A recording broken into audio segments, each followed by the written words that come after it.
Okay, lovers, so this is the look we're going for. We're trying to do a blue Dinozord, Triceratops, and we don't know how we're going to do it. So I ran through a couple of ideas. Here's a sketch that I started with. We deviated a lot, especially when I started to see what was going on in the group chat. I was like, I don't want to let my girls down. I got to do my big one, okay? So I had an idea. I said, I have this mask from playing with my nephew, and he loves dinosaurs. How can I use this as a base? So I decided I would unhinge the jawbone, which was not easy. I really had to struggle to get that jaw off. I unhinged the jawbone, cut off all the teeth. I'm sorry I don't have footage of that, but just know that's what's happening, okay? So now I just had a base top part. Then I was like, let me get a nice piece of cardboard, extend it to the size I need, draw out what I needed to do, carve that out, and boom, that'll be my base. I'm gonna cover it with the putty that I've been experimenting with. I've been experimenting with this putty. That's how I made this Shira headpiece. I'm gonna insert a photo here.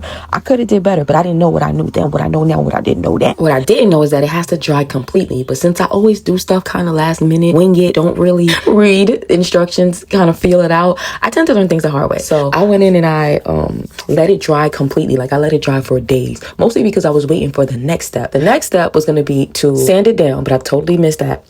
And I jumped into the next step, which is Plasti dip, another tool that I never used before, never even heard of or used or anything, knew nothing about. But that apparently that's the gem right there, because it'll turn the surface into a rubber kind of thing, which is easier to spray paint and will last longer. I wish I knew about this when I did some other projects. So I'm happy that I kind of bumped into this by just talking to friends.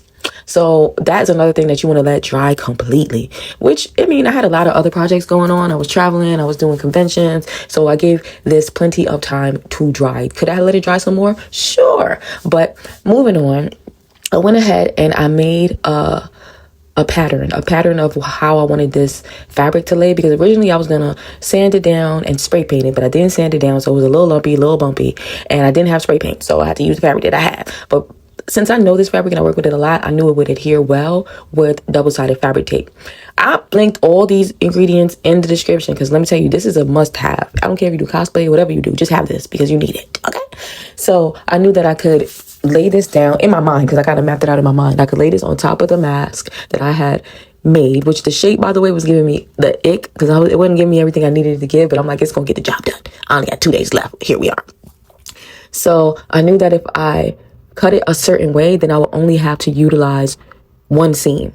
So right in the middle. So I was like, all right, I want to have just one seam in the middle. It's going to be covered by the other features of the cosplay and the helmet. So let me eliminate seams so that it doesn't look like fabric. It looks more cohesive, especially when I know that my teammates and the people who are collaborating with on this project, the fellow cosplayers, they're doing 3D prints. They shit gonna be clean. I think I need my shit to be clean as I can do. Okay, I definitely want to do it on a budget, because if you don't notice, I do a lot of projects. So if I spend hundreds and hundreds of dollars on every single project, it just wouldn't be conducive to like my lifestyle. Like I like to spend my money on traveling and adventures. So that was never gonna work for me. I always tend to find the most cost-effective,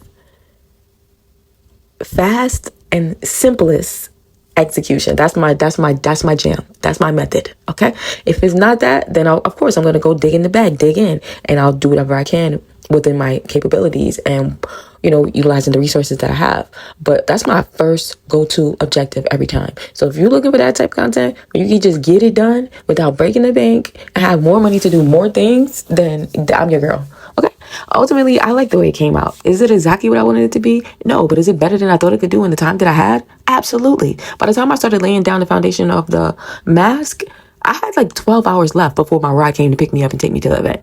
I got no sleep, but I got a lot of joy out of the end result, and that is forever and everlasting.